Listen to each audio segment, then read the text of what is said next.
that very much. I appreciate the numbers that have come out. He said we could get a couple hundred. Yeah, but look, wow.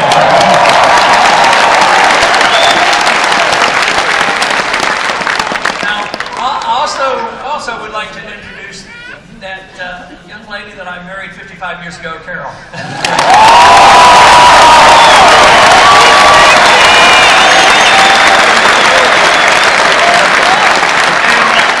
and one of our grandchildren with us, and this is Linda, and the company says one of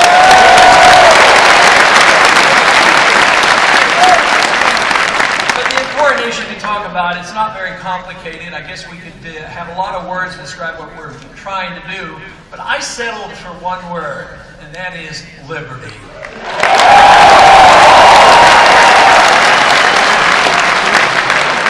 And if we come around to understanding where liberty comes from and what the responsibility of government is, I think that will result in the best chance of having peace and prosperity throughout the world. Our country today is no longer the country it was a few years back or a few decades back. It certainly isn't the republic that was intended by the Constitution. We no longer have a republican form of government.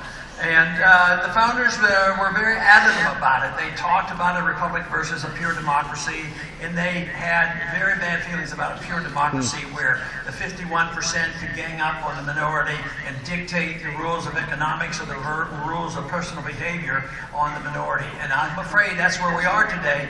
But the spirit is alive. Let me tell you, in this country, more and more people now are waking up. The people like you are wide awake. You know what's wrong. You know what has to be done. Washington is sound asleep. What we need to do is make sure they hear us and make sure they know what the message is, and that is for liberty.